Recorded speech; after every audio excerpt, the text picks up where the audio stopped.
আমরা যেই মাস অতিক্রম করতেছি এই মাস হলো রবিউল আউয়াল মাস। রবিউল আউয়াল এটা দুটি শব্দের সমন্বয়ে গঠিত, একটা হলো রবিউল, আরেকটা হলো আল আউয়াল। আউয়াল শব্দের অর্থ আমরা অধিকাংশ মানুষই জানি প্রথম, সূচনা। আর রবিউল শব্দের অর্থ হলো বসন্ত। এর আরেকটা অর্থ আছে, সেটা হলো শান্তি, অর্থাৎ শান্তির সূচনা, বসন্তের সূচনা। আর রবিউল আউয়াল মাসকে শান্তির সূচনা বলা হয়েছে কেন, বসন্তের সূচনা বলা হয়েছে কেন? কারণ এটা এমন একটা মাস যেই মাসের মধ্যে আল্লাহ পাক এমন একজন মানবকে পৃথিবীর জমিনের মধ্যে প্রেরণ করেছিলেন, আর সেই মানুষটা পৃথিবীতে আগমন করার পরে যত মানুষ অশান্তির মধ্যে ছিল সকলে শান্তির ঠিকানা খুঁজে পেয়েছে। সুবহানাল্লাহ। এজন্য এই মাসটাকে বসন্তের মাস বলা হয়। এখন বুঝতে হবে এই মাসের মধ্যে উনি কে আগমন করেছিলেন, যার কারণে এই রবিউল আউয়াল মাসের মতো এই মাসটাকে আল্লাহ তাআলা মাশহুর বানায় দিয়েছেন, বরকতপূর্ণ করেছেন। হাদিসের মাধ্যমে, কোরআনের আয়াতের মাধ্যমে, সমস্ত ইতিহাসের কিতাবের মাধ্যমে পাওয়া যায় এই রবিউল আউয়াল মাসের মধ্যে পৃথিবীর শ্রেষ্ঠ মানব, আখিরি নবী, রাহমাতুল লিল আলামিন নবী মুহাম্মদুর রাসূলুল্লাহ সাল্লাল্লাহু আলাইহি ওয়াসাল্লাম পৃথিবীর জমিনের মধ্যে আগমন ঘটেছিলেন। যেহেতু রবিউল আউয়াল মাস, শ্রেষ্ঠ নবী রাহমাতুল লিল আলামিন, আখিরুন নবী, পাশাপাশি সাইয়্যিদুল মুরসালিন, যত ধরনের যোগ্যতা আছে সবকিছু যাকে আল্লাহ তাআলা দান করেছেন, সেই নবীজি যেহেতু রবিউল আউয়াল মাসে আগমন করেছেন, এই কারণে রবিউল আউয়াল মাসটাও আল্লাহর কাছে বড় প্রসিদ্ধ, বড় সম্মানিত হয়ে গেছে। সুবহানাল্লাহ। কেমন নবী আগমন করেছেন একটু কি চিন্তা করে দেখেছেন? হাদিসের মাধ্যমে আমরা যতটুকু পেয়েছি, আল্লাহর নবী বলেন যে আমি নবীজি লা ফখরা ফি কলবি, আমার অন্তরের মধ্যে একটু অহংকার নিয়েও তোমাদের কাছে আমি বলতেছি না। আমি যে মুহাম্মদুর রাসূলুল্লাহ পৃথিবীতে আগমন করব এই যুগে, এই মুহাম্মদুর রাসূলুল্লাহর সুসংবাদ বাবা আদম থেকে নিয়ে ঈসা নবী পর্যন্ত যত নবীগণ পৃথিবীর জমিনে আগমন করেছেন সকলেই আমি নবীর সুসংবাদ প্রদান করেছি। সুবহানাল্লাহ। কিভাবে? কারণ হাদিসের মাধ্যমে পাওয়া যায় আদম আলাইহিস সালাতু ওয়াস সালাম যখন জান্নাত থেকে বের হয়ে গিয়েছিলেন, সেখানে আদম আলাইহিস সালাতু ওয়াস সালাম 300 থেকে 350 বছর পর্যন্ত তিনি যে জান্নাতের ভিতরে একটু অপরাধ করেছিলেন, নিষিদ্ধ গাছের ফলটা ভক্ষণ করেছিলেন, এই কারণে তিনি 3 থেকে 350 বছর পর্যন্ত আল্লাহর কাছে কান্না করেছেন। হাদিসের মাধ্যমে পাওয়া যায় আদম আলাইহিস সালাতু ওয়াস সালাম 3 থেকে 350 বছর পর্যন্ত কান্নার ফলে আল্লাহ পাকের পক্ষ থেকে তাকে আল্লাহর কালামের একটা আয়াত রয়েছে, যে আয়াতের মধ্যে তাকে একটা দোয়া শিক্ষা দেওয়া হয়েছে। ঐতিহাসিকগণ লিপিবদ্ধ করেছেন আদম আলাইহিস সালাতু ওয়াস সালামকে আল্লাহ তাআলা 2টা কারণে ক্ষমা করেছিলেন। এর মধ্যে প্রথম নাম্বার কারণ হলো আল্লাহর পক্ষ থেকে তাকে মাগফিরাত তালাশ করার জন্য, তওবা করার জন্য যে দোয়াটা শিক্ষা দিয়েছে, সেই দোয়াটা পড়ার কারণে তাকে আল্লাহ তাআলা ক্ষমা করেছিলেন। এই দোয়াটা হলো রব্বানা যালামনা আনফুসানা ওয়া ইল্লাম তাগফির লানা ওয়া তারহামনা লানাকুনান্না মিনাল খাসিরিন। আদম আলাইহিস সালাতু ওয়াস সালাম আল্লাহ তাআলার সেই আরশের দিকে তাকায় তাকায় কান্দে আর ডেকে ডেকে বলেন, আল্লাহ যালামনা আনফুসানা, আমি আমার নিজের নফসের উপরে জুলুম করে ফেলেছি। ওয়া ইল্লাম তাগফির লানা, আপনি ছাড়া তো আমাকে ক্ষমা করনেওয়ালা পৃথিবীর জমিনের মধ্যে কেউ নাই। ওয়া ইল্লাম তাগফির লানা, যদি আপনি আমাদেরকে ক্ষমা না করেন, ওয়া ইল্লাম তাগফির লানা ওয়া তারহামনা, যদি আপনি আমাদেরকে রহম না করেন, তাহলে তো লানাকুনান্না মিনাল খাসিরিন, আমি বড় ক্ষতিগ্রস্তদের অন্তর্ভুক্ত হয়ে যাব। এইভাবে আদম আলাইহিস সালাতু ওয়াস সালাম আল্লাহর কাছে কান্না করতেছে। হঠাৎ আদম নবীর দিলের ভিতরে একটা স্মরণ হয়ে গেছে, সেটা হলো আল্লাহ তাআলার মুতাওয়াজ্জু হয়ে আদম নবী ডেকে ডেকে বলেন, আল্লাহ, একদিকে আপনার কাছে রহমত তালাশ করতেছি, একদিকে আপনার কাছে ক্ষমা তালাশ করতেছি, অপরদিকে আপনার শ্রেষ্ঠ একজন নবী, আপনার শ্রেষ্ঠ একজন বান্দা, যার নামটি আমি আদমকে সৃষ্টি করার পরে আমি নিজে আমার চোখে দেখে এসেছি, তার নাম হলো মুহাম্মদুর রাসূলুল্লাহ সাল্লাল্লাহু আলাইহি ওয়াসাল্লাম। সেই মুহাম্মদুর রাসূলুল্লাহের অনুসরণ, সেই মুহাম্মদুর রাসূলুল্লাহের ওয়াসিলা দিয়ে আমি আদম নবী ক্ষমা চাইতেছি। আল্লাহ, আপনি আমার যে ভুল ত্রুটি জান্নাতের ভিতরে হয়েছে ক্ষমা করে দেন। আল্লাহ পাক রব্বুল আলামিন ডেকে ডেকে বলেন, আদম, এটা কিভাবে তুমি জানছো? সেই বিষয়টা তো আমি আল্লাহ তোমার কাছ থেকে এই মুহূর্তে জানতে চাই। ওয়ামা ইউদরিকা মুহাম্মদ, মুহাম্মদ নামে যে নামটা, সেই নামটাকে কিভাবে চিনলা, কিভাবে জানলা, চিনছো কেমনে? আদম নবী ডেকে ডেকে বলেন, আল্লাহ, যখন আমাকে সৃষ্টি করার পরে আমার ভিতরে রূহ ফুঁক দেওয়া হয়েছে, তখন আমি আদম তাকায় তাকায় দেখেছি আপনার আরশের সামনে আপনার নামের সাথে আপনার নবী মুহাম্মদের নামটা লিপিবদ্ধ ছিল। সুবহান। मस्जिद में कलमा में नमाजों में अज़ा में है नाम इलाही से मिला नाम मुहम्मद, है नाम इलाही से मिला नाम मुहम्मद। फरमाते है आदम के मुझे खुल्द तुरी में लिखा हुआ तो बाब मिला नाम मुहम्मद, लिखा हुआ तो बाब मिला नाम मुहम्मद।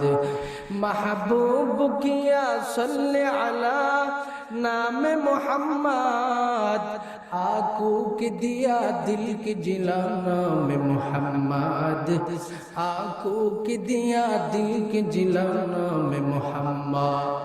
এ মুসলমান, এমন একজন নবীর উম্মত হিসাবে আমরা পৃথিবীর জমিনে আগমন করেছি, যেই নবীর নাম আদম নবী পর্যন্ত জানতেন, যেই নবীর নাম নিয়ে আল্লাহর কাছে আদম নবী ক্ষমা চাইছে পর্যন্ত। শুধু তার মধ্যে তো সীমাবদ্ধ নয়, আল্লাহ নবী বলেন, আদম নবীর রূহ যখন এখনো তার ভিতরে প্রবেশ করা হয় নাই, এর পূর্বে আমি মুহাম্মদুর রাসূলুল্লাহ সাল্লাল্লাহু আলাইহি ওয়াসাল্লামের পক্ষ থেকে আমি মুহাম্মদুর রাসূলুল্লাহ সাল্লাল্লাহু আলাইহি ওয়াসাল্লাম আল্লাহর পক্ষ থেকে নবী হিসাবে লিপিবদ্ধ হয়ে গিয়েছিলাম। সুবহানাল্লাহ। শুধু তার মধ্যেই তো সীমাবদ্ধ হতে পারে না, আর এক হাদিসের মধ্যে আদম আলাইহিস সালাতু ওয়াস সালামের বর্ণনা দেওয়ার পর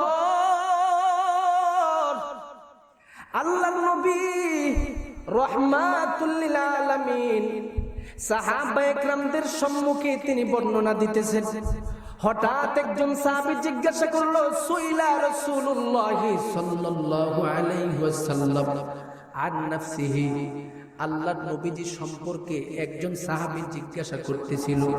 ডেকে ডেকে বলেন, ইয়া রাসূলুল্লাহ আখবিরনা আন নাফসি, হে আল্লাহর নবী, আপনি আপনার নিজের সম্পর্কে আমাদেরকে একটু খবর প্রদান করেন। আপনি মূলত কিসের ফসল হিসেবে পৃথিবীতে এসেছেন? আর হযরত মুহাম্মদুর রাসূলুল্লাহ সাল্লাল্লাহু আলাইহি ওয়াসাল্লাম কথাটি শোনার সাথে সাথে সাহাবায়ে কেরামের সম্মুখে বর্ণনা দিয়ে দিয়েছে, আনা দাওয়াতু আবি ইব্রাহিম আলাইহিস সালাতু ওয়াস সালাম ওয়া বুশরা ঈসা আলাইহিস সালাতু ওয়াস সালাম ওয়া রুয়াতু উম্মি। আল্লাহর নবী রাহমাতুল লিল আলামিন বলেন, তোমরা আমার সম্পর্কে জিজ্ঞাসা করেছো, তাহলে ভালো করে শোনো। আমি নবী হলাম দাওয়াতু ইব্রাহিম আলাইহিস সালাতু ওয়াস সালাম, আমার জাতি পিতা ইব্রাহিম আলাইহিস সালাতু ওয়াস সালামের দুয়ার ফসল। পাশাপাশি আল্লাহর নবী বলেন, ওয়া বুশরা ঈসা আলাইহিস সালাতু ওয়াস সালাম, আমি হলাম ঈসা আলাইহিস সালাতু ওয়াস সালামের সুসংবাদের ফসল। এ মুসলমান, এই মুহূর্তে ভালো করে বুঝে নেন, হযরত ইব্রাহিম আলাইহিস সালাতু ওয়াস সালাম আমার নবীর ব্যাপারে কিভাবে দোয়া প্রদান করেছিলেন, কখন দোয়া প্রদান করেছিলেন, সেটা ভালো করে শুনে নেন। তাফসীরের কিতাবের মধ্যে পাওয়া যায়, কুরআনুল কারীমের আয়াতের সবগুলো দালাইল সহকারে তুলে ধরা হয়েছে। আল্লাহর পক্ষ থেকে যখন ইব্রাহিম আলাইহিস সালাতু ওয়াস সালামকে আদেশ করা হয়েছিল, ইব্রাহিম তুমি তোমার সন্তান ইসমাইল এবং তোমার বিবি হাজারা আলাইহাস সালাতু ওয়াস সালামকে নিয়ে এই মুহূর্তে মক্কার মানব শূন্য এলাকা মরুভূমির মধ্যে রেখে দিয়ে আসো। ইব্রাহিম নবী আল্লাহর আদেশ শোনার সাথে সাথে পাগলের মতো চলে গেল, সন্তান এবং বিবিকে সেই মক্কার জনশূন্য এলাকার মধ্যে রেখে দিয়ে আসলো। সন্তান এবং বিবিকে সেই জনশূন্য এলাকার মধ্যে রেখে দেওয়ার পর আমার মাওলার দরবারে ইব্রাহিম নবী ডেকে ডেকে বলেন, আল্লাহ, আমার সন্তান ইসমাইল এই মুহূর্তে তাহার মা এবং আমার সন্তান ইসমাইল দুজনকে জনশূন্য এলাকার মধ্যে রেখে দিয়ে যাইতেছি। এটা আমি ইব্রাহিম ভালো করে বুঝি, তুমি আমাকে পরীক্ষা করতেছো। আল্লাহ, আমি এই পরীক্ষার সম্মুখীন হয়েছি, তবে আল্লাহ আপনি তো ভালো করে জানেন, যখন আপনি তো নিজেই ঘোষণা প্রদান করেছেন, একটা মানুষ যখন পরীক্ষার মধ্যে সফল হয়ে যায়, ওই মানুষটাকে আপনি নিজের পক্ষ থেকে তাকে সুসংবাদ প্রদান করেন।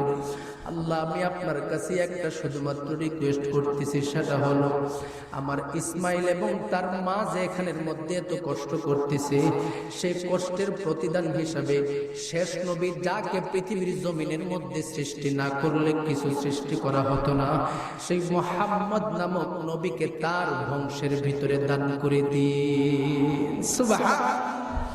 সুতরাং এই রিওয়ায়াতের মাধ্যমে স্পষ্ট প্রমাণ হয় আল্লাহ তাআলা আমাদের নবী রাহমাতুল লিল আলামিন মুহাম্মদুর রাসূলুল্লাহ সাল্লাল্লাহু আলাইহি ওয়াসাল্লামের নাম ইব্রাহিম আলাইহিস সালাতু ওয়াস সালামকে পর্যন্ত শোনায় দিয়েছিলেন। সুবহানাল্লাহ।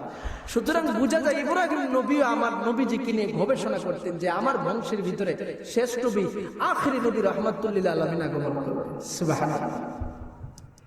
এ মুসলমান, শুধু তার মধ্যেই তো সীমাবদ্ধ হতে পারে না। আল্লাহর নবী বলেন, ওয়া বুশরা ঈসা আলাইহিস সালাতু ওয়াস সালাম, আমি মুহাম্মদুর রাসূলুল্লাহ হলাম ঈসা আলাইহিস সালাতু ওয়াস সালামের একজন সুসংবাদ। অর্থাৎ ঈসা নবী আমি মুহাম্মদের ব্যাপারে সর্বহালাতে সুসংবাদ প্রদান করেছি। এই বিষয়টার দালায়েলের দিকে যদি আমরা লক্ষ্য করি, আল্লাহর কোরআনের মধ্যে স্পষ্ট বর্ণনা পাওয়া যায়, ঈসা নবী যখন পৃথিবীর জমিনের মধ্যে আগমন করেছেন, ওয়াইজ ক্বালা ঈসা ইবনু মারইয়াম ইয়া বনি ইসরাঈল ইন্নী রাসূলুল্লাহি আলাইকুম, হযরত ঈসা আলাইহিস সালাতু ওয়াস সালাম সমস্ত বনি ইসরাইলের সম্মুখে আগমন করলেন, ডেকে ডেকে বলেন, আমি তোমাদের কাছে রাসূল হিসাবে আগমন করলাম। পাশাপাশি আর একটা কথা শোনো, মুসাদ্দিকাল লিমা বাইনা ইয়াদাইয়া মিনাত তাওরাত, আমার সম্মুখে যে তাওরাত নামক কিতাবটা রয়েছে, এই তাওরাত নামক কিতাবটা বনি ইসরাইল তোমাদের জন্য আল্লাহ তাআলা মূসা নবীর উপরে অবতরণ করা হয়েছিল, সেই তাওরাতের সত্যায়নকারী রূপে আমি আগমন করেছি। পাশাপাশি ঈসা নবী বলেন, ওয়া বুশরা অতঃপর আমি ওয়া বুশরা বিরাসূলিন, এমন একজন রাসূলের সুসংবাদ দেওয়ার জন্য আগমন করেছি, যেই রাসূল ইয়াতি মিন বাদি ইসমুহু আহমদ, যিনি আমার পরে আগমন করবে তার নাম হবে আহমদ তথা মুহাম্মাদুর রাসূলুল্লাহ সাল্লাল্লাহু আলাইহি। আল্লাহু আকবার বলেন মুসলমান। ঈসা আলাইহিস সালাতু ওয়াস সালাম পর্যন্ত বলতেন যে আহমদ নামক একজন নবী, যার আরেকটা নাম পৃথিবীর জমিনের মধ্যে সুপ্রসিদ্ধ থাকবে, সেটা হলো মুহাম্মদ। সে মুহাম্মাদুর রাসূলুল্লাহ সাল্লাল্লাহু আলাইহি ওয়াসাল্লাম পৃথিবীতে আগমন করবে, এই সুসংবাদটি আমি ঈসা তোমাদেরকে দিয়ে যাচ্ছি। সুবহানাল্লাহ। এই নবীজিকে আমরা রবিউল আউয়াল মাসে পেয়েছিলাম। সুবহানাল্লাহ। হাদিসের মাধ্যমে স্পষ্ট আমরা প্রমাণ পেয়ে গেলাম যে নবীগণ ঈসা পর্যন্ত যত নবীগণ, কিছু কিছু হাদিসে এমনও বর্ণনা এসেছে 1,24,000, আবার কোন কোন হাদিসে 24,000-এর অধিকও আছে। এই জন্য অনেক মুহাদ্দিসিন একরামরা বলেন অগণিত নবীগণ যারাই আগমন করেছেন সবাই আমার নবীজির সুসংবাদ সমস্ত উম্মতদেরকে দান করে দিয়েছেন। সুবহানাল্লাহ। আর সেই নবী আগমন করেছিলেন রবিউল আউয়াল মাসের মধ্যে। সুবহানাল্লাহ বলবেন। এবার আমরা একটু ভালো করে বুঝে নেই, এতক্ষণ পর্যন্ত যতটুকু আলোচনা শুনলাম তার মাধ্যমে নবীর শান বুঝলাম, আর সেই শান সম্পূর্ণ নবী রাহমাতুল লিল আলামিন রবিউল আউয়াল মাসে আগমন করেছেন। আর রবিউল আউয়াল মাসে যে আমাদের নবীজি আগমন করেছেন, এখন ভালো করে বুঝতে হবে আমাদের নবীজি রবিউল আউয়ালের কত তারিখে আগমন করেছেন, সেটা ভালো করে বুঝতে হবে। রবিউল আউয়ালে আগমন করেছেন এটা অনেকেই মাশহুর অভিমতের মাধ্যমে প্রমাণ, পাশাপাশি জমহুর ঐতিহাসিক বিদগণ তারা সবাই বর্ণনা করেছেন আল্লাহর নবীজির আগমন রবিউল আউয়ালে ঘটেছিলেন। তবে রবিউল আউয়ালের কত তারিখে ঘটেছিলেন এটা আমাদের জানতে হবে। রবিউল আউয়ালের তারিখ নিয়ে আমি বিশেষ করে দুইটা ইতিহাস গ্রন্থের মধ্যে সবচেয়ে থেকে প্রসিদ্ধ এবং গ্রহণযোগ্য দুইটা ইতিহাসের কিতাব, এটা আমি মুতালা করে দেখেছি। এর মধ্যে আল বিদায়া ওয়ান নিহায়া, যারা উলামা ইকরামরা রয়েছেন তারা ভালো করে বুঝবেন। আল বিদায়া ওয়ান নিহায়া আল্লামা ইবনে কাসির রাহমাতুল্লাহি আলাইহি এই কিতাবটা লিপিবদ্ধ করেছেন। পাশাপাশি সিরাতে ইবনে হিশাম, এটাও অত্যন্ত গ্রহণযোগ্য একটা কিতাব। আর আল বিদায়া ওয়ান নিহায়া এটা এমন গ্রহণযোগ্য কিতাব যার ব্যাপারে বুখারী শরীফের যে শারহ, যিনি সরা লিপিবদ্ধ করেছেন আল্লামা হাফেজ ইবনে হাজার আসকালানী রাহমাতুল্লাহি আলাইহি, তিনি তার একটা রিসালার মধ্যে লিপিবদ্ধ করেন যে কোনো মানুষ যদি সত্য ইতিহাস জানতে চায় দলিল সহকারে, সনদ সহকারে, সেজন্য ইবনে কাসির রাহমাতুল্লাহি আলাইহির সেই আল বিদায়া ওয়ান নিহায়া নামক কিতাবটি পড়তে থাকে। সুবহানাল্লাহ। সুতরাং এত গ্রহণযোগ্য একটা কিতাব, এই কিতাবের মধ্যে আমি তিনটা বর্ণনা পেয়েছি। প্রথম নাম্বার বর্ণনা আল্লামা ইবনে কাসির রাহমাতুল্লাহি আলাইহি বলেন আল্লাহ নবীজি রবিউল আউয়াল মাসের 2 তারিখে আগমন করেছে। এখন অনেকে আশ্চর্যান্বিত হয়ে যাবেন, ব্যাপারটা কি? 12 তারিখে আল্লাহ নবীজি আগমন করেছেন, সবাই বলে আর হুজুর আজকে এসে নতুন কথা বলতেছে। না, নতুন কথা নয়, এটা পুরান কথা। রবিউল আউয়ালের 2 তারিখে আল্লাহ নবীজি আগমন করেছেন, এটাও সনদ সহকারে তিনি বর্ণনা করেছেন। দ্বিতীয় নাম্বার, তিনি আরেকটা সনদে আলাদা আরেকটা বর্ণনা আনছেন, সেটা তিনি বলেন যে আল্লাহ নবীজি রবিউল আউয়ালের 8 তারিখে আগমন করেছে। তিনি আরেকটা বর্ণনা এভাবে আনছে যে আল্লাহ নবীজি রবিউল আউয়াল মাসের 8 থেকে নিয়ে 12 তারিখ, এই 4 দিনের ভিতরে যে কোনো একদিন জন্মগ্রহণ করেছে। এখন কোনটাকে গ্রহণ করবে?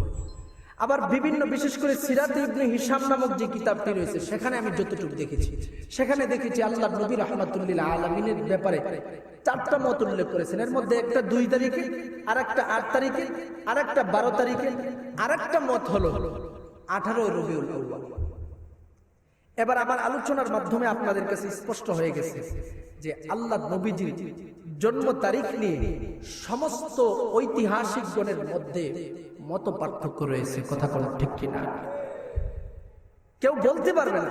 এখন অনেকে বলতে পারেন যে এত বড় মানুষ, শ্রেষ্ঠ মানব হিসাবে আগমন করেছেন, উনার ইতিহাসের, উনার জন্ম তারিখটা পর্যন্ত আমাদের জানা নাই, সঠিকভাবে কেউ নির্ধারিত করতে পারে নাই, ব্যাপারটা কি বুঝতে পারে নাই।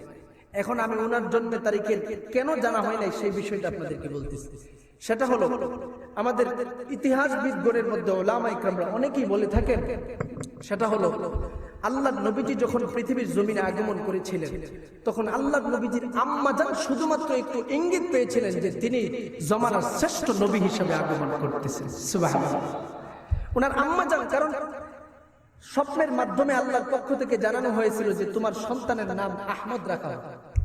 তো আল্লাহ নবীজির মা পরবর্তীতে আহমদ রেখেছিলেন, কিন্তু উনার দাদা মোহাম্মদ রেখেছিলেন। সন্তানের সৌন্দর্য দেখে মোহাম্মদ যে আহমদ কেন, সে প্রশংসাকারী তো আছেই, পাশাপাশি মোহাম্মদ সে নিজে প্রশংসিত। সুবহানাল্লাহ। দাদা রেখেছিলেন, কিন্তু মা যে স্বপ্ন যুগে অনেক কিছু দেখেছিল। আল্লাহ নবীজি পৃথিবীতে আগমন করার পূর্ব মুহূর্তে অনেক কিছু তার মা, ওনার যত মর্যাদা রয়েছে সব দেখেছিল।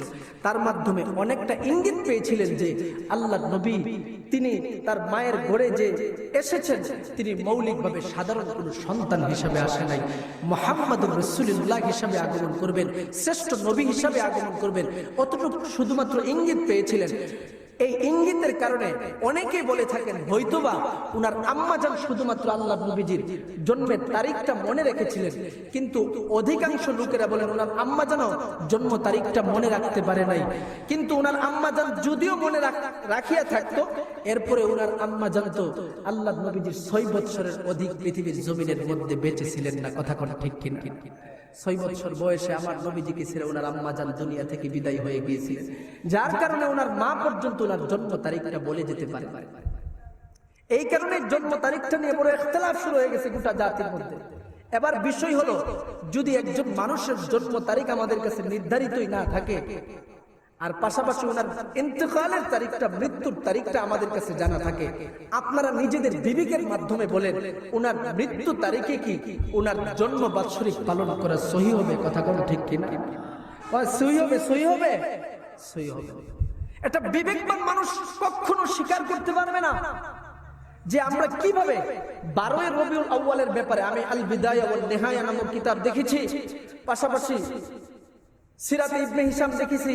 এই দুইটা কিতাবের মধ্যে পাশাপাশি আরো যত আমাদের ভারতবর্ষের ওলামায়ে কেরামরা, পাকিস্তানের ওলামায়ে কেরামরা যারা উর্দুতে কিতাব সমূহ লিখেছেন, ওনাদের সিরাত গ্রন্থ সমূহ দেখে যতটুকু প্রমাণ পেয়েছি যে আল্লাহ নবীজির ইন্তেকালের দিবস, ইন্তেকালের যে তারিখ, এটা 12 রবিউল আউয়াল ছিল।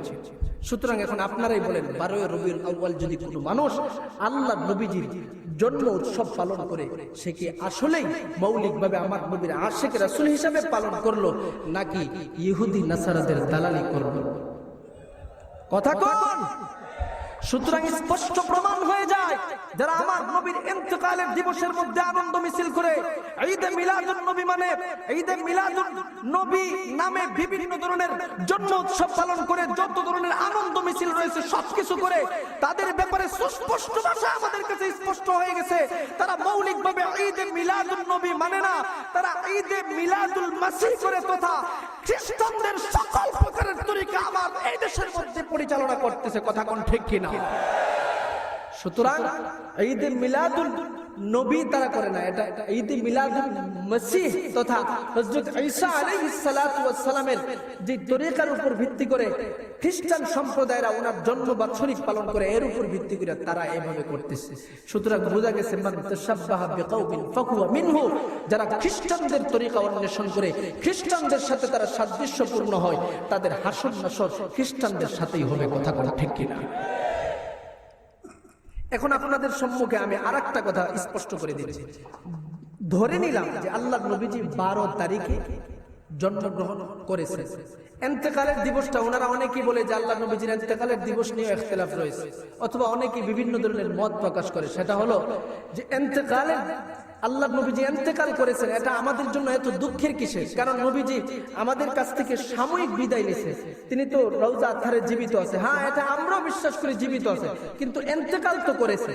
যারা এই কথা বলে, আমরা কিছু সময়ের জন্য তাদের এই কথাটা মেনে নিলাম যে ঠিক আছে, আপনারা আল্লাহ নবীজির ইন্তেকালের সুখ পালন করেন বা না করেন, আপনারা আনন্দ মিছিল করেন, নবীজির জন্ম দিবসটাকে ফ্লু করে, বুঝে নিলাম আপনারা জন্ম দিবসটাকে ফ্লু করে আপনারা করেন, এটাকে কিসের ভিত্তিতে করেন?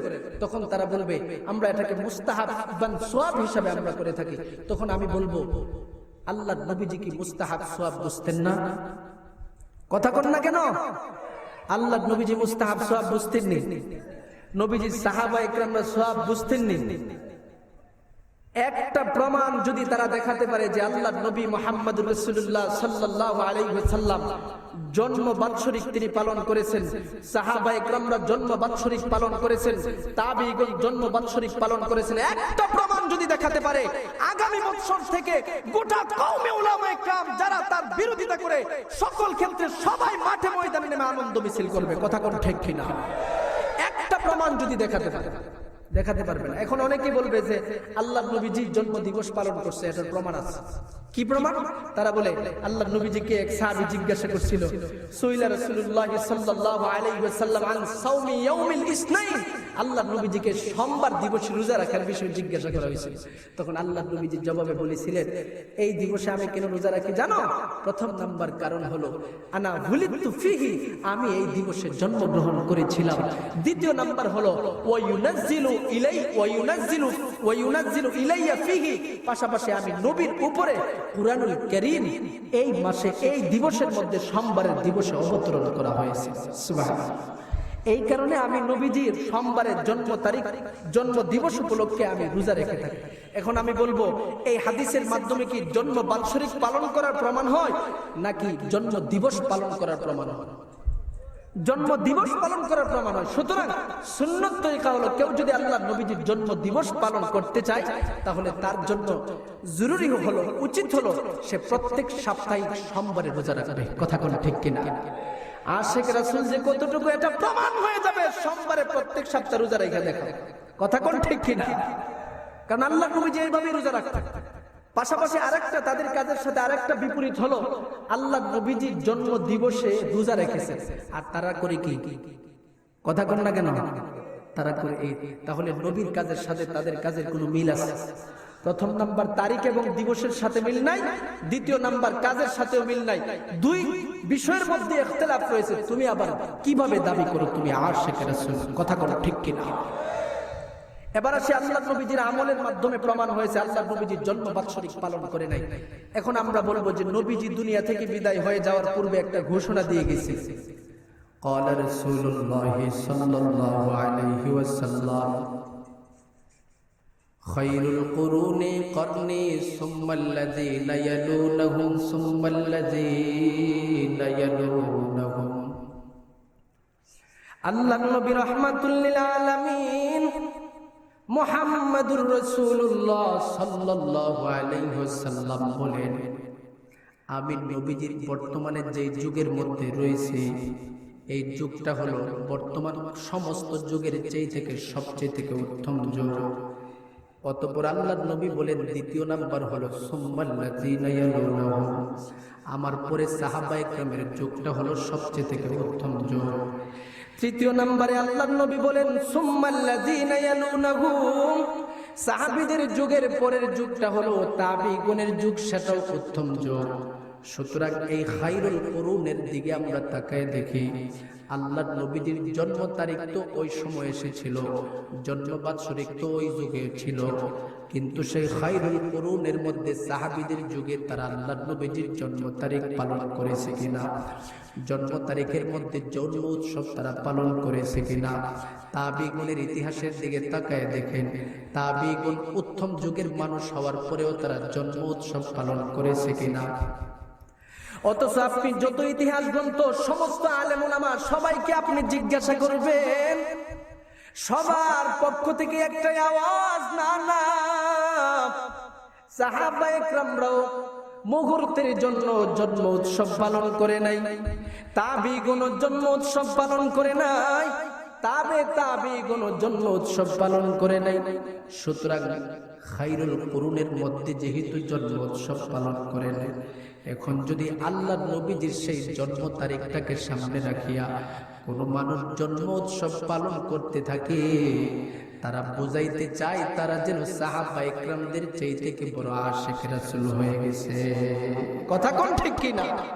তারা এটা বোঝাতে চাচ্ছে যে আমরা সাহাবীদের চাই থেকে বড় আশিক রাসূল হয়ে গেছে। এখন আমি আপনাদেরকে জিজ্ঞাসা করব, সাহাবীদের চাই থেকে কি বর্তমান যুগে আমাদের এমন কেউ আছে যে এত বড় আশিক রাসূল হয়ে গেছে? কেউ প্রমাণ দেখাতে পারবে? এ মুসলমান, ইতিহাসের মাধ্যমে প্রমাণ হয় আবু বকর সিদ্দিক রাদিয়াল্লাহু তাআলা নূর জিন্দেগীর দিকে তাকালে দেখা যায় আল্লাহর নবীজিকে বড় ভালোবাসতো, বড় মহব্বত করত। আল্লাহর নবীজির ভালোবাসা তার দিলের মধ্যে সমস্ত সাহাবীদের তুলনায় বেশি ছিল। কিন্তু হযরত আবু বকর সিদ্দিক রাদিয়াল্লাহু তাআলা আনহু একটা দিন এমন কোনো প্রমাণ দেখাতে পারবে না যে তিনি আল্লাহর নবীজির জন্ম উৎসব পালন করেছে। এ মুসলমান, অথচ সেই আবু বকর সিদ্দিক রাদিয়াল্লাহু তাআলা আনহু আল্লাহর নবীজিকে তার কলিজা দিয়া এত ভালোবাসতেন, এত ভালোবাসতেন। মুসলমান, শুধু এক্সাম্পল স্বরূপ একটা ছোট্ট ওয়াকিয়া সংক্ষিপ্তভাবে বলবো। আল্লাহর নবী রাহমাতুল্লিল আলামিনের হাতে হাত রেখে যখন আবু বকর সিদ্দিক রাদিয়াল্লাহু তাআলা মুসলমান হয়ে গিয়েছিলেন, আল্লাহর নবীজিকে নিয়ে আবু বকর সিদ্দিক রাস্তা দিয়ে হাঁটতেছে।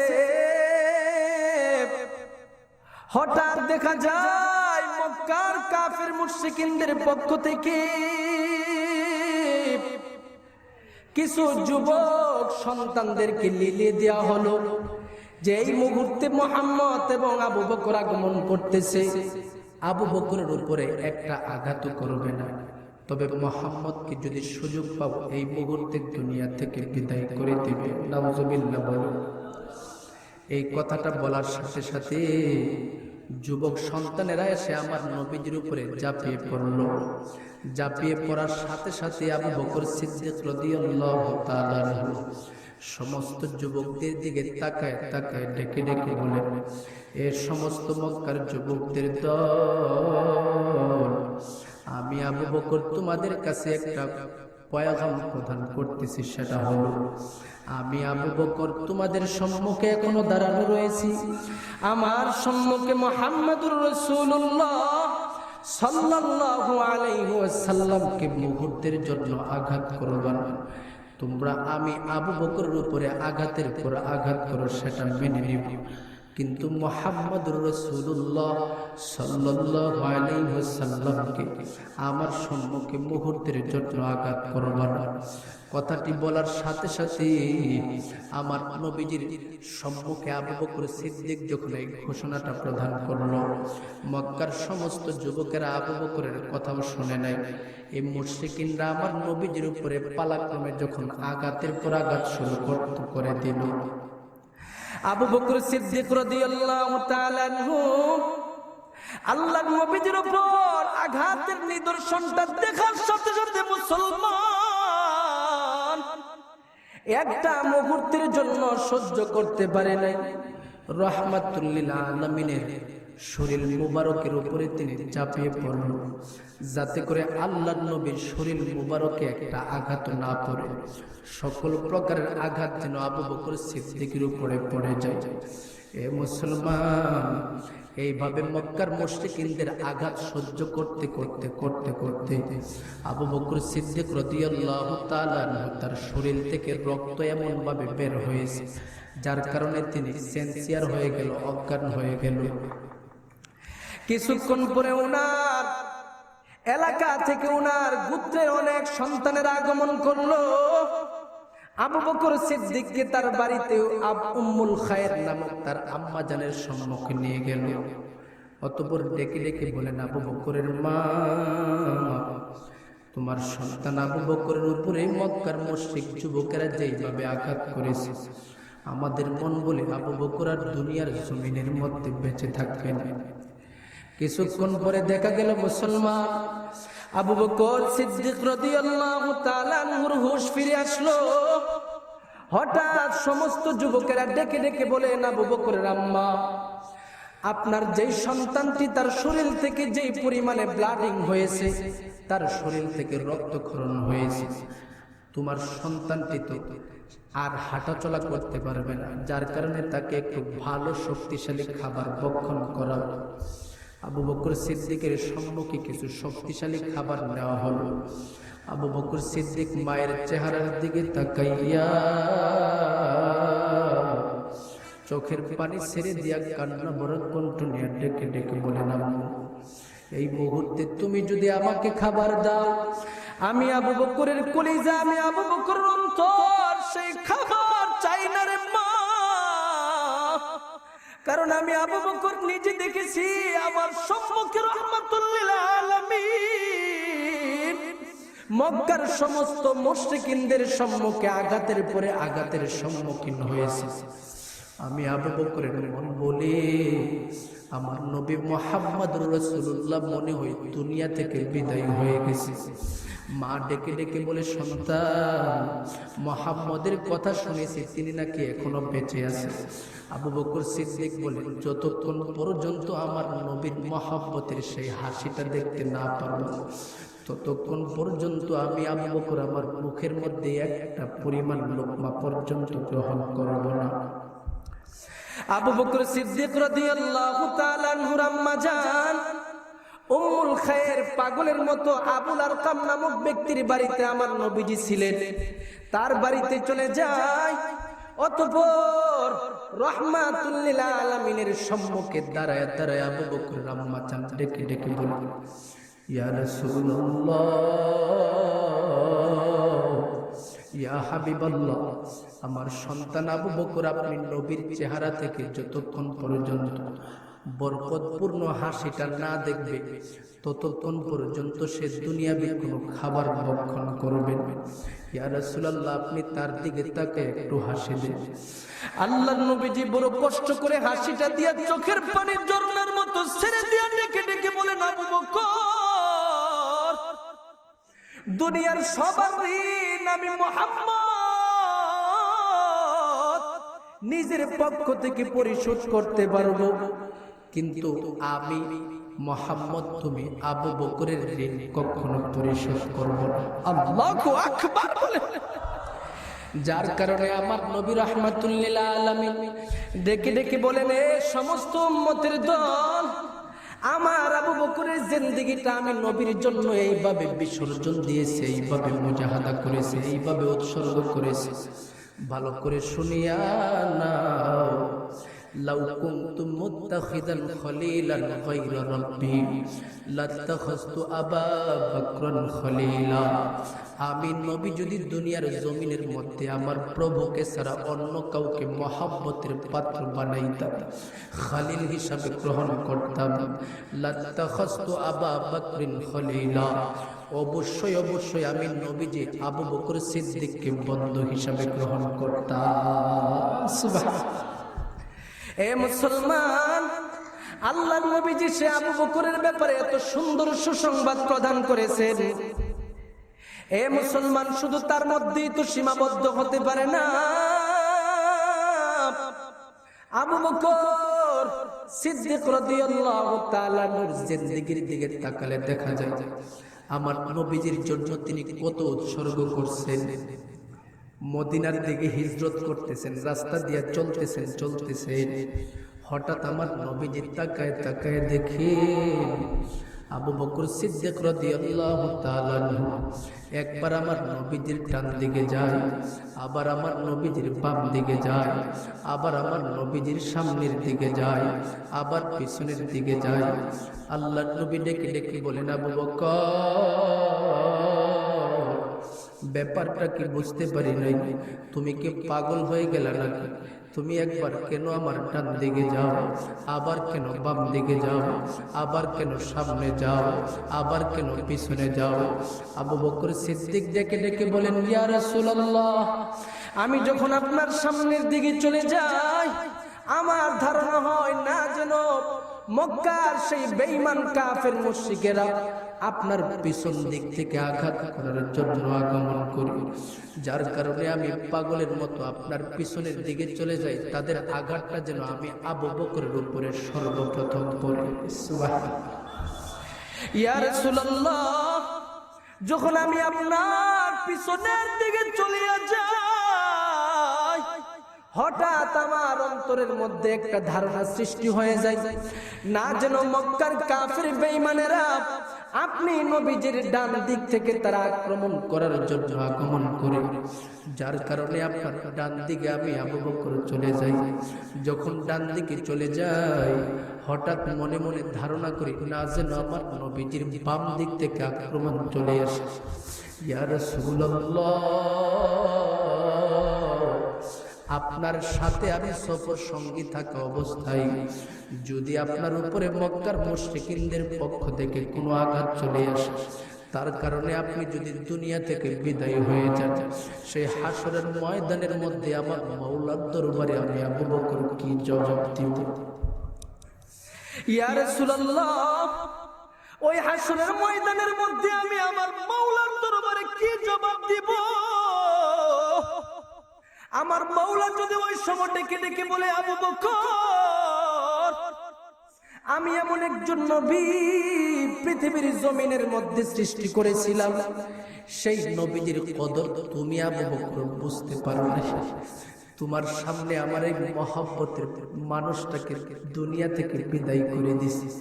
আবু বকর, তোমার দিলটা কিভাবে চাইলে, কিভাবে নিজেকে তুমি বাঁচায় রাখলা, আমি আমার মাওলার দরবারে কি জবাব দেব? ইয়া রাসূলুল্লাহ, আমি আবু বকর স্পষ্ট ঘোষণা প্রদান করতেছি, আপনি নবী রাহমাতুল লিল আলামিন মুহাম্মাদুর রাসূলুল্লাহ সাল্লাল্লাহু আলাইহি ওয়াসাল্লামের শরীরের উপর মক্কার মুশরিকিনরা যদি আঘাত করার জন্য আসে, আমি আবু বকর প্রতিশ্রুতি দিতেছি, প্রতিজ্ঞা করতেছি, আমার শরীরের মধ্যে বিন্দু পরিমাণ রক্ত থাকতে আমি আবু বকর আপনার শরীরে একটা আঘাত হতে দিব না। সুবহান।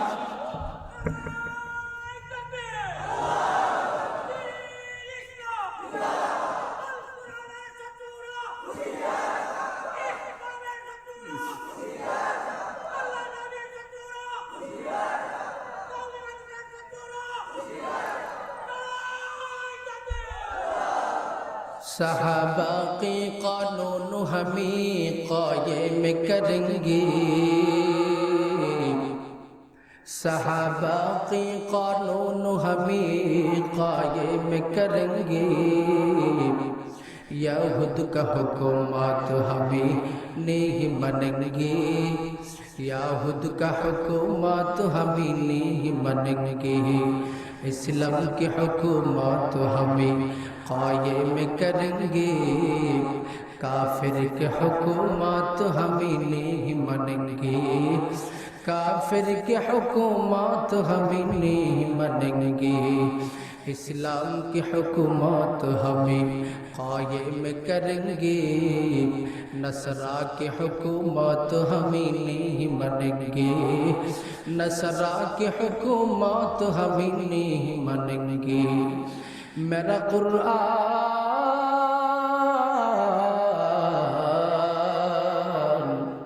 मेरा मंसूर, मेरा हदीस, मेरा मंसूर, मेरा कुरान, मेरा दलील, मेरा हदीस, मेरा दलील। এ মুসলমান, ভালো করে বুঝিয়া নেন, সে আবু বকর সিদ্দিক তার জীবনটাকে আমার নবীজির জন্য উৎসর্গ করে দিছে। আল্লাহর নবীজির ভালোবাসা তার দিলের মধ্যে এমন পরিমাণে ছিল, সেই মহব্বতের সাহাবী আবু বকরের ইতিহাস তালাশ করলে দেখা যায় জীবনে কখনো আমার নবীজির জন্ম তারিখ তার কাছে এসেছে 12 রবিউল আউয়ালে তিনি কোনো জন্ম উৎসব পালন করে নাই। শুধু তার মধ্যেই তো সীমাবদ্ধ নয়, ওমরে ফারুক জিন্দেগির দিকে তাকায় দেখেন, ওমরে ফারুক রাদিয়াল্লাহু তাআলা আনহু, যার ব্যাপারে আল্লাহর নবী বলেন লাউ কানা বাদি নাবিয়ান লাকানা উমর, যে যদি আমি নবীজির পরে কোনো একজন মানুষ নবী হিসাবে আগমন করত, তাহলে আমি বলি ওমর ফারুককে আল্লাহ তাআলার নবী হিসাবে গ্রহণ করত। সে ওমরে ফারুকের জিন্দেগির মধ্যে আমার নবীজির জন্ম উৎসব পালন করে নাই। ওসমান রাদিয়াল্লাহু তাআলা আনহু তার জীবনের মধ্যে জন্ম উৎসব পালন করে নাই। আলী রাদিয়াল্লাহু তাআলা আনহু তার জীবনের মধ্যে জন্ম উৎসব পালন করে নাই। শুধু তার মধ্যেই তো সীমাবদ্ধ নয় রে মুসলমান, দুনিয়া জমিনের মধ্যে সবচেয়ে থেকে আদনা সাহাবীর দিকে তাকায় দেখেন হযরত তালহা ইবনে বারা রাদিয়াল্লাহু তাআলা আনহু। উনার ইতিহাসের দিকে তাকালেও দেখা যায় তিনিও জন্ম উৎসব পালন করেন। এখন অনেকে বলবে সেই বারা রাদিয়াল্লাহু তাআলা আনহু আল্লাহর নবীজির আত্মা একজন সাহাবী, তিনি কিভাবে কেমন আশিক রাসূল ছিল সেটা ভালো করে বোঝার প্রয়োজন। এই বিষয়টা বোঝানোর জন্য শুধু বলতেছি, উনার একটা সন্তানের ইশকের কথা শুনলে আপনাদের কাছে স্পষ্ট হয়ে যাবে তার বাবার ইশক আমার নবীজির ব্যাপারে কেমন ছিল। একদিন তালহা ইবনে বারা রাদিয়াল্লাহু তাআলা আনহু আল্লাহর নবী রাহমাতুল লিল আলামিন মুহাম্মাদুর রাসূলুল্লাহ সাল্লাল্লাহু আলাইহি ওয়াসাল্লামের দরবারে আগমন করলেন। ডেকে ডেকে বলেন, ইয়া রাসূলুল্লাহ, ইয়া হাবিবাল্লাহ, কিছু নসিহত শোনার জন্য আগমন করলাম। আল্লাহর নবীজি তালহা ইবনে বারার দিকে তাকায় তাকায় কিছু নসিহত করলেন। আল্লাহর নবীর কাছ থেকে নসিহত শুনিয়া তিনি যখন মসজিদে নববী অতিক্রম করে দরওয়াজার সম্মুখে চলে গেলেন, তার কাদের মধ্যে তার ছোট্ট একটা সন্তান ছিল যার নাম ছিল তালহা রাদিয়াল্লাহু তাআলা আনহু। তিনি ডেকে ডেকে বলেন, বাবা, আপনি তো আপনার নবীর কাছ থেকে সুন্দর করে অনেক নসিহত শিখে আসছেন, সুতরাং আমি এই মুহূর্তে আপনার কাছ থেকে একটা অনুমতি চাই। সেটা হলো, আপনি যেভাবে নবীর কাছ থেকে নসিহত শুনছেন আমিও নবীর কাছ থেকে নসিহত শুনে আসব, নবীর দরবারে আমিও চলে যাব। কথাটি বলার সাথে সাথে তালহা রাদিয়াল্লাহু তাআলার দিকে তাকায়া তার বাবা বলেন, যাও যাও, আল্লাহর নবীর কাছে এই মুহূর্তে কিছু নসিহত শুনে আসো। ছোট্ট বাচ্চা সেই তালহা 8 থেকে 10 বছরের হবে, আল্লাহর নবীর দরবারে আগমন করলো। ডেকে ডেকে বলেন, ইয়া রাসূলুল্লাহ, আমার বাবা যেমন আপনার সাহাবী, পাশাপাশি আপনার উম্মত হিসাবে দুনিয়ার জমিনের মধ্যে আগমন করেছে। আমি তালহাও তো আমার বাবার মতো আপনার সাহাবী হিসাবে আগমন করেছি। আমি তালহাও তো আপনি নবীর উম্মত হিসাবে আগমন করেছি। সুতরাং ইয়া রাসূলুল্লাহ, আমার বাবাকে আপনি যেইভাবে নসিহত প্রদান করেছেন আমি তালহাকেও সেইভাবে একটু নসিহত প্রদান করে দেন।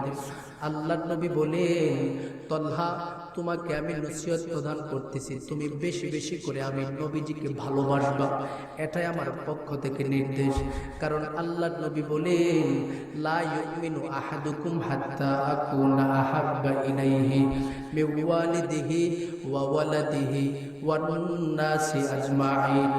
আল্লাহর নবী রাহমাতুল লিল আলামিন বলেন, একটা মানুষ পরিপূর্ণ মুমিন ততক্ষণ পর্যন্ত হতে পারবে না যতক্ষণ পর্যন্ত হাত্তা আকুনা আহাব্বা ইলাইহি মিন ওয়ালিদিহি, তাহার বাবার চেয়ে থেকে, ওয়ালাদিহি, সন্তানের চেয়ে থেকে, আজমাইন, সকলের চেয়ে থেকে, দুনিয়াতে যত মানুষ আছে আত্মীয় স্বজন পাড়া প্রতিবেশী সবার চেয়ে থেকে ভালোবাসা যতক্ষণ পর্যন্ত আমি নবীর জন্য না হবে। সুতরাং এ তালহা, আমি নবীজি তোমাকে বলে দিচ্ছি, তোমার দিলের ভিতরে বাবার চেয়ে থেকে ভালোবাসা আমি নবীর জন্য রাখতে হবে, মায়ের চেয়ে থেকে ভালোবাসা আমি নবীর জন্য রাখতে হবে। তালহা বলেন, ইয়া রাসূলুল্লাহ, আজ থেকে আমি ঘোষণা প্রদান করলাম, আমার দিলের ভিতরে যত ভালোবাসা রয়েছে সবকিছু আপনার জন্য আমি নির্ধারিত করে দিলাম। এবার আল্লাহর নবীজি বলেন, তাহলে তালহা তুমি শুনো, তোমাকে আমার কিছু বুঝা রয়েছে। সেটা বুঝার জন্য আল্লাহর নবীজির হাতে একটা তলোয়ার ছিল, সেই তলোয়ারটা তালহা রাদিয়াল্লাহু তাআলা নূর হাতে দিয়া ডেকে ডেকে বলেন, তালহা, এই যে তলোয়ারটা নিয়ে এই মুহূর্তে তুমি চলে যাও, মসজিদের নববীর দরওয়াজার সম্মুখে যে তোমার বাবা বারা দাঁড়ায় আছে সেই বারার উপরে তুমি আঘাত করো, তাকে তুমি হত্যা করে ফেলো, তার কল্লাটাকে তুমি কেটে ফেলো। কথাটি বলার সাথে সাথে তালহা রাদিয়াল্লাহু তাআলা আনহু পাগলের মতো বাবাকে হত্যা করার জন্য ছুটল। আল্লাহর নবী রাহমাতুল লিল আলামিন পিছন দিক থেকে ডেকে ডেকে বলেন, তালহা, ভালো করে শুনিয়া নাও, ভালো করে শুনিয়া নাও, আমি নবীজি তোমার বাবাকে আঘাত করার জন্য যেই তলোয়ারটা প্রদান করলাম সেটা শুধু পরীক্ষা করার জন্য দিয়েছি। তবে তলহা ভালো করে শুনিয়া না, আমি নবীজি কিন্তু পৃথিবীর জমিনের মধ্যে বাবার হাতের সন্তান দুনিয়া থেকে বিদায় হবে তার জন্য আগমন করি নাই। আমি নবীজি কিন্তু পৃথিবীর মধ্যে ফিতনা সৃষ্টি করার জন্য আসে নাই, বরং আমি নবীজি পৃথিবীর মধ্যে আগমন করেছি বাবার হাতে সন্তানটা কিভাবে নিরাপদ হবে, সন্তানের হাতে বাবা কিভাবে নিরাপদ হবে, মায়ের কাছে সন্তান কিভাবে নিরাপদ থাকবে, সন্তান কিভাবে মায়ের কাছে নিরাপদ থাকবে, মা সন্তানের কাছে কিভাবে নিরাপদ থাকবে, সেই বাণী শিক্ষা দেওয়ার জন্য আমি নবীজি আগমন করলাম। সুতরাং বারা, আমি তোমাকে তোমার বাবাকে হত্যা করার জন্য প্রেরণ করি নাই, আমি শুধুমাত্র পরীক্ষামূলক। আমি নবীজি যে বলেছি লা ইউমিনু আহাদুকুম হাত্তা আকুনা আহাব্বা ইলাইহি মিন ওয়ালিদিহি, ভালোবাসার পাত্র যতক্ষণ পর্যন্ত বাবার চাই থেকে বেশি না হবে পরিপূর্ণ মুমিন হতে পারবে না। আর পরিপূর্ণ মুমিন তো তারাই যারা আমি নবীর ইশক তার দিলের ভিতরে বেশি থাকে। সুতরাং তলহা, আমি নবীজি তোমার কাছে স্পষ্ট ভাষায় একটা ঘোষণা প্রদান করতেছি, আমি তোমাকে পরীক্ষা করে বুঝতে পেরেছি তুমি বড় আশিকে রাসূল, তুমি বড় আমি নবীজিকে মহব্বত করো। এই কথা বলার পর তলহা রাদিয়াল্লাহু তাআলা বাবার সাথে সাথে বাড়িতে চলে গেল। কিছুদিন পরে হঠাৎ রাহমাতুল লিল আলামিনের কাছে খবর চলে আসলো, ইয়া রাসূলুল্লাহ, ইয়া হাবিবাল্লাহ, আপনার যে সাহাবী, ছোট্ট একটা সাহাবী তলহা আগমন করেছিল সেটাকে কি চিনেন? আল্লাহর নবী বলেন, হ্যাঁ, আমার কাছে তো সে আগমন করেছিল। তখন বলেন, ইয়া রাসূলুল্লাহ, আপনার ওই ছোট্ট আশিকে রাসূল, আশিকটা আমরা শুনেছি সে নাকি অধিক পরিমাণে অসুস্থতার সম্মুখীন হয়ে গেছে। আপনার সেই ছোট্ট সাহাবী তলহা বড় অসুস্থ হয়ে গেল। সুতরাং ইয়া রাসূলুল্লাহ, ইয়া হাবিবাল্লাহ, আপনি নবীজি তো আপনার মহব্বতের যত মানুষ রয়েছে, যে কেউ অসুস্থ হয়ে যায় তাদেরকে দেখার জন্য যান, আপনি কি সেখানে যাবেন? আল্লাহর নবী সে আশিকের কথাটি শোনার সাথে সাথে সাহাবীদেরকে ডেকে ডেকে বলেন, অবশ্যই আমি আমার তলহাকে দেখার জন্য যাব। সুবহানাল্লাহ। আল্লাহর নবীজির একটা আদত ছিল, সেটা হলো ইয়াদাতুল মারিজ করা। আর ইয়াদাতুল মারিজ আল্লাহর নবীজির সুন্নত সমূহের মধ্যে একটা সুন্নত। মানে একজন মানুষ যখন রোগী হয়ে যাবে, অসুস্থ ব্যক্তিকে তাহাকে দেখার জন্য যাওয়া, এটা নবীর পক্ষ থেকে জিন্দা একটা সুন্নত। একটা মানুষ যখন অসুস্থ হয়ে যাবে তাকে বেশি বেশি দেখতে যাবে, তাহলে আমার নবীজির একটা সুন্নতের জিন্দা করার সব চলে আসবে। এ মুসলমান, আল্লাহর নবীজি পাগলের মতো তলহার বাড়ির দিকে রওনা হয়ে গেল। বাড়িতে যায় দেখে ঠিকই আছে, তলহা বড় অসুস্থ হালাতে পড়ে আছে। সম্ভাবনা রয়েছে সেই তলহা দুনিয়ার জমিন থেকে বিদায় হয়ে যাবে। যার কারণে আল্লাহর নবী তলহার বাবার দিকে তাকাইয়া ডেকে ডেকে বলেন, এ তলহার বাবা, তোমার কাছে সুস্পষ্ট একটা কথা বলিয়া যাই। তোমার সন্তানের মহব্বত, তোমার সন্তানের ভালোবাসা আমি নবীজির দিলের মধ্যে যেই পরিমাণে চলে আসছে, তোমার সন্তানের ইশকের প্রমাণ আমি নবীজি খুঁজে পেয়েছি। সুতরাং আমি সুস্পষ্ট ভাষায় একটা কথা বলে যাচ্ছি, সেটা হলো তোমার সন্তান তলহা যদি দুনিয়া থেকে বিদায় হয়ে যায়, আমি নবীজিকে ছাড়া কিন্তু কখনো তাকে দাফন করব না। আমি নবীজি ঘোষণা করে গেলাম, আমার সেই মহব্বতের সাহাবীটাকে আমি নিজের হাতে জানাজা পড়াবো। আমার ওই মহব্বতের সাহাবীটাকে আমি নবীজি নিজের হাতে কাফন দাফন করব। আল্লাহর নবীজি এই কথা বলে তাহার বাবার কাছ থেকে চলে গেল। কিছুদিন পরে হঠাৎ দেখা গেল সেই তলহা দুনিয়া থেকে বিদায় হয়ে গেছে। কিন্তু দুনিয়া থেকে বিদায় হলে কি হবে? তাহার বাবা বারা রাদিয়াল্লাহু তাআলা আনহু আমার নবীজির কাছে তার মৃত্যুর খবরটা পৌঁছাই নাই। আল্লাহর নবীজির কাছে মৃত্যুর খবরটা পৌঁছানো হয় নাই। বারা রাদিয়াল্লাহু তাআলা আনহুর সন্তানের মৃত্যুর খবর পৌঁছায় নাই। অপরদিকে সাহাবায়ে কেরামের পক্ষ থেকে আল্লাহর নবীজি খবর পেয়ে যায়। আল্লাহর নবীজির কাছে খবর আসছে, ইয়া রাসূলুল্লাহ, ওই যে আশিক সাহাবীটাকে দেখার জন্য গিয়েছিলেন, সে আশিক সাহাবীটা তো দুনিয়া থেকে বিদায় হয়ে গেছে, কিন্তু তার বাবা আপনাকে কেন যেন খবর দেয় নাই। আল্লাহর নবীজি কথাটি শোনার সাথে সাথে চোখের পানি রাখতে পারেন, ঝর্ণার মতো পানি ছেড়ে দিয়া কান্না ভরা কণ্ঠ নিয়ে বলে, হাই হাই, আমার সে মহাব্বতের সাহাবীটা, আমি নবীজি তার জানাজার মধ্যে অংশগ্রহণ করতে পারি নাই, বিদায় হয়ে গেল, তার বাবা কোনো খবর পর্যন্ত দেয় নাই। যার কারণে আল্লাহর নবীজি পাগলের মতো সাহাবীদের একটা জামাত নিয়ে বারা রাদিয়াল্লাহু তাআলা আনহুর বাড়িতে চলে গেল। ডেকে ডেকে বলেন, বাবা, ব্যাপারটা কি বুঝতে পারি নাই, তোমাকে আমি এইভাবে বলে গেলাম, সন্তান যদি দুনিয়া থেকে বিদায় হয় আমাকে খবর দিবা, আমি জানাজা পড়ার জন্য আগমন করব। এইদিকে বারা রাদিয়াল্লাহু তাআলা আমার নবীজির কথাটি শোনার সাথে সাথে চোখের পানি ছেড়ে দিয়া কান্না ভরা কণ্ঠ নিয়ে ডেকে ডেকে বলেন, ইয়া রাসূলুল্লাহ,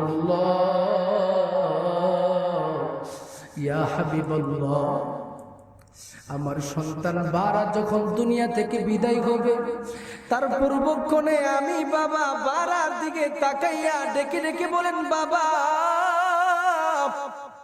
আমি তো শুনেছিলাম রাহমাতুল লিল আলামিন মুহাম্মাদুর রাসূলুল্লাহ সাল্লাল্লাহু আলাইহি ওয়াসাল্লাম আপনাকে একটা কথা বলছি যে আমি দুনিয়া থেকে বিদায় হয়ে গেলে আমার নবীজিকে আপনি খবর দিবেন। এ বাবা, আমি আপনার কাছে একটা ওসিয়ত করে যাই, আমার নবীজিকে আমি যেমন পরিমাণ ভালোবাসি আমার নবীজিও আমাকে সেই পরিমাণ ভালোবাসে। সুতরাং আমার মরণের খবর শোনার সাথে সাথে আল্লাহর নবীজি মুহূর্তের জন্য ঘরে বসে থাকতে পারবেন। পাগলের মতো আমি তলহার জানাজার মধ্যে অংশগ্রহণ করতে চলে আসব। এ বাবা, আমি আপনার কাছে একটা ওসিয়ত করে বলে যাচ্ছি, সেটা হলো আমার মরণ যদি দুনিয়ার জমিনের মধ্যে দিনের বেলা হয় তাহলে আমার নবীজিকে আপনি খবর দিবেন, আর যদি আমার মরণটা রজনীর মধ্যে হয়, রাত্রে বেলা হয়, তাহলে আমার নবীজিকে মুহূর্তের জন্য খবর দিবেন না। বাবা সন্তানকে ডেকে ডেকে বলেন, সন্তান, আল্লাহর নবী বলে গেছে যখনই তুমি দুনিয়া থেকে বিদায় হইবা তখন ওই আল্লাহর নবীজিকে খবর দিব। অথচ তুমি বলতেছো নবীজি রজনীর মধ্যে তুমি মরে গেলে নবীজিকে খবর দিব না, কেন? ব্যাপারটা তালহা রাদিয়াল্লাহু তাআলা আনহু বাবার দিকে তাকায় ডেকে ডেকে বলেন, বাবা, রাত্রিবেলা এই মদিনা নগরীর মধ্যে পাহাড়ের আঁকাবাঁকা অনেক রাস্তা রয়েছে, আর আল্লাহর নবীজির শত্রুর অভাব নাই। ইহুদিরা আল্লাহর নবীজির ডানে বামে শত্রু, নাসারারা আল্লাহর নবীজির ডানে বামে শত্রু, মুনাফিকিনরা আল্লাহর নবীজির শত্রু। আল্লাহর নবীজি যখন আমি তলহার মৃত্যুর খবর শুনবে, পাগলের মতো আমি তলহার জন্য যখন রজনীর মধ্যে চলে আসবে, আর মদিনার সকল প্রকারের শত্রুরা সিদ্ধান্ত নেই যদি রাহমাতুল লিল আলামিনের উপরে আঘাত শুরু করিয়া দেয়, তখন আমি তলহার কারণে আল্লাহর নবীজি দুনিয়া থেকে বিদায় হয়ে যাবে। যার ফলে সে হাসরের ময়দানের মধ্যে আমার মাওলা আমাকে ডেকে ডেকে বলবে, তলহা, তোমার জানাজার মধ্যে আমার হাবিব রাহমাতুল লিল আলামিন আগমন করার কারণে আমার নবীজিকে মদিনার শত্রুরা দুনিয়া থেকে বিদায় করে দিছে।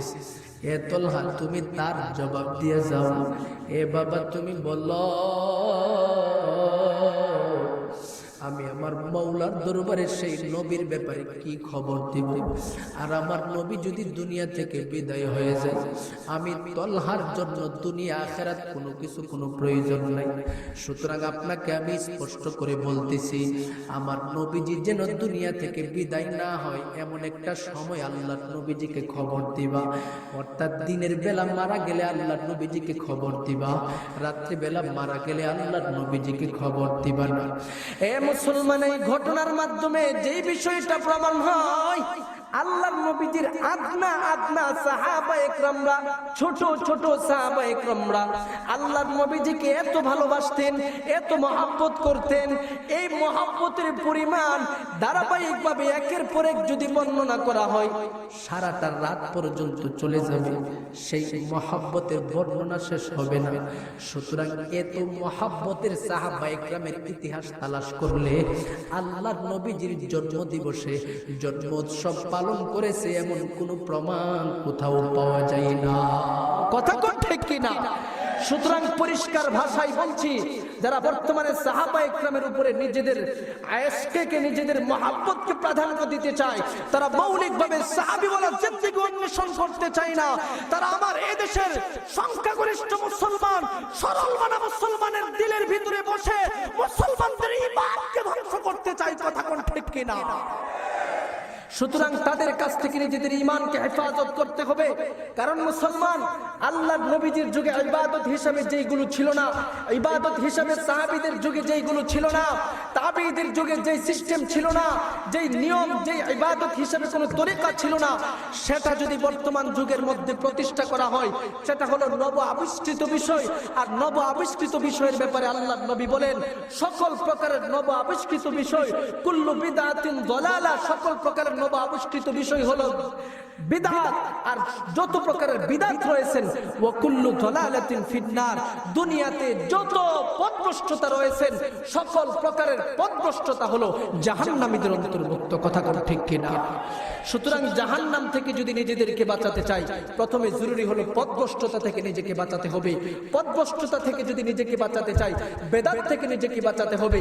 বেদাত থেকে নিজেকে যদি বাঁচাতে চাই, নব আবিষ্কৃত যত তরিকা আছে সবকিছু থেকে নিজেকে বাঁচাতে হবে। কথা কোন ঠিক কিনা? এটাই নবীর আদর্শ, সাফ কথা। আল্লাহর নবীর সাহাবা ইকরামরা যেইগুলো করে নাই, সাহাবীদের তাবেঈগণরা পর্যন্ত যেইগুলো করে নাই, তাদের কাছে এটা সিস্টেমটা ছিল, কিন্তু তারা করে নাই। বোঝা গেছে যে তারা আল্লাহর নবীর কাছ থেকে পাই নাই। সুতরাং এটা স্পষ্ট বেদাত হবে। কথা কোন ঠিক কিনা?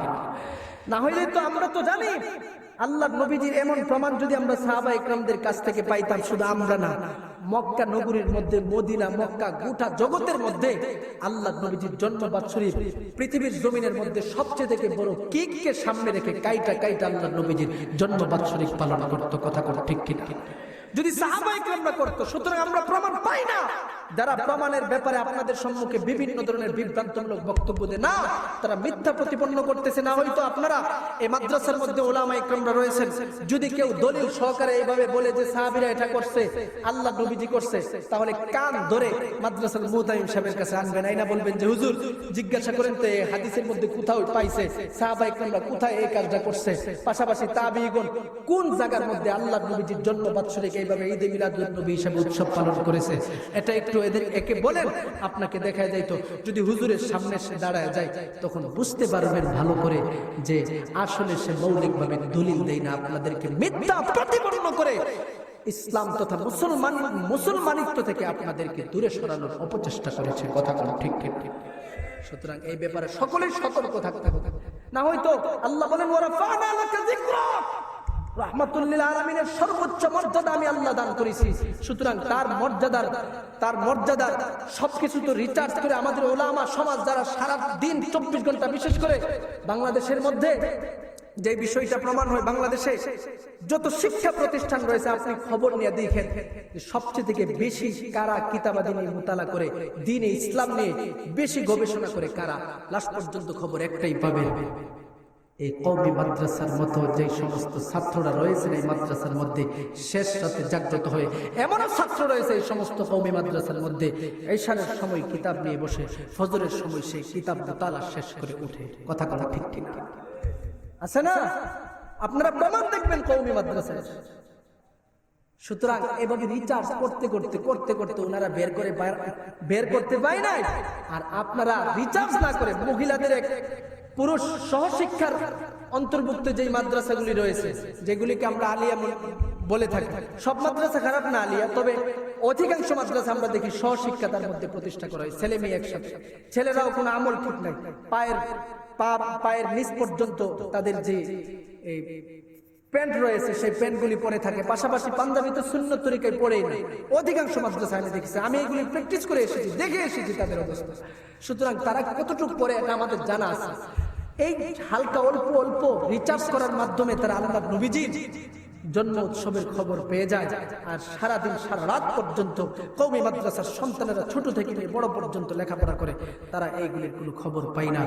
ভালো করে বুঝে নেন, মূলত তারা আপনাদের সম্মুখে নবীর ইশক ও মহব্বতের স্লোগান দিতে এসে বিভিন্ন ধরনের বিভ্রান্তমূলক বক্তব্য প্রদান করো। এইগুলো থেকে নিজেদেরকে আপনারা বাঁচাতে হবে, কথা কোনো ঠিক কিনা।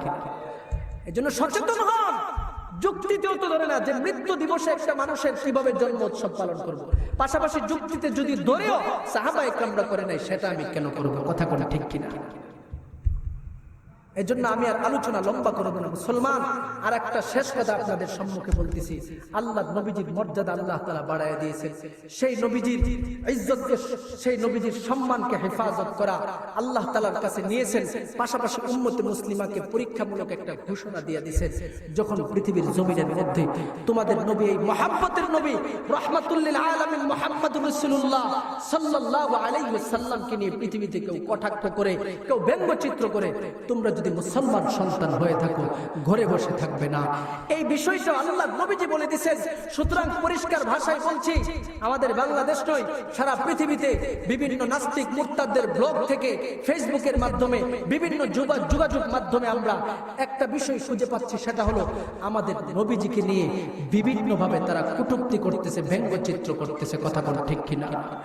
তার একটা প্রমাণ হলো, আমার আগে সমস্ত উলামা ইকরামরা আপনাদেরকে সচেতন করছে, তাই আমি বিস্তারিত এর উপরে গভীরভাবে লম্বা আলোচনা করতেছি না, শুধু সংক্ষিপ্ত ভাষায় ঈমানের দাবি হিসাবে আপনাদের সম্মুখে কথাটা প্রদান করতেছি। সেটা হলো ফ্রান্সের জমিনের মধ্যে আমাদের নবী রাহমাতুল লিল আলামিন মুহাম্মদুর রাসূলুল্লাহ সাল্লাল্লাহু আলাইহি ওয়াসাল্লামের ব্যঙ্গচিত্র করেছে, কার্টুন তৈরি করেছে। অর্থাৎ আল্লাহ নবীজিকে একটা চেয়ারের মধ্যে বসায়া তারা আল্লাহ নবীজির নাম লেখা নবীজিকে কার্টুন তৈরি করেছে। এভাবে শুধু একটা দুইটা বিল্ডিং এ না, বড় বড় বিল্ডিং এর উচ্চ তালার মধ্যে আল্লাহ নবীজির সেই কার্টুন তৈরি করে দিয়ে দিয়েছে। পাশাপাশি ওই দেশের যোগাযোগ যে মাধ্যম সমূহ রয়েছে, শ্রেষ্ঠ শ্রেষ্ঠ পত্রিকা সমূহ রয়েছে, সবগুলোর প্রথম পৃষ্ঠার মধ্যে নবীজির ব্যঙ্গচিত্র অঙ্কন করে সমস্ত মানুষের কাছে প্রচার করেছেন। নাউযুবিল্লাহ।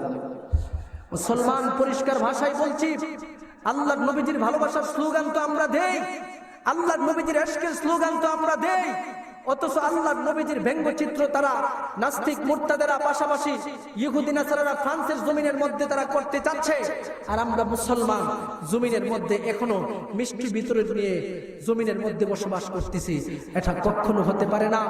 আশিকে রাসূলের নাম যদি দ্বীন ইসলামের খাতার মধ্যে লিপিবদ্ধ করে থাকেন, এখন থেকে প্রস্তুত নেন, বাংলাদেশ নয় গোটা পৃথিবীর আনাচে কানাচে যেখান থেকে আমার সেই কলিজার টুকরা মায়ার নবী রাহমাতুল লিল আলামিন মুহাম্মদুর রাসূলুল্লাহকে নিয়ে কটূক্তি করবে, বুকের তাজা রক্ত যতক্ষণ পর্যন্ত থাকবে মার ছাড়বো না, আন্দোলনের পরে আন্দোলন করব, আমার নবীর মহব্বত দিল থেকে ছাড়বো না, কথা কোন ঠিক কিনা।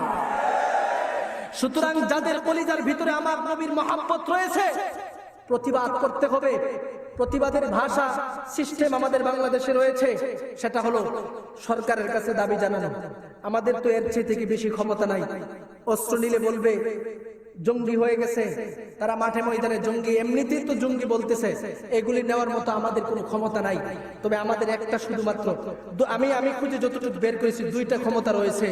এর মধ্যে একটা হলো মাঠে ময়দানে সরকারের কাছে দাবি জানানো, যাতে করে আমাদের বাংলার জমিনের সরকার পক্ষ থেকে ফ্রান্সের দূতাবাসের যিনি দূত হিসাবে আগমন করেছেন তাকে তারা ডেকে নিয়ে তার তীব্র নিন্দা জানায়। দ্বিতীয় নাম্বার আরেকটা হলো ফ্রান্সের যত প্রকারের মালামাল রয়েছে সবগুলো মুসলমান হিসাবে বয়কট করা, কথা কোন ঠিক ঠিক। কারণ আপনার পয়সা দিয়ে আপনি যে মালটা কিনবেন ফ্রান্সের, সেই মালের টাকার পার্সেন্টেজ তারা একের পর এক পাইতেছে। এই টাকা দিয়ে আপনার মতো মুসলমান সন্তানকে গুলি করে করে তারা হত্যা করে, কথা কোন ঠিক কিনা? এই টাকার, এই অর্থনৈতিক অবস্থা ভালো থাকার কারণে তারা মাঠে ময়দানে বিভিন্ন ধরনের ষড়যন্ত্র করতেছে।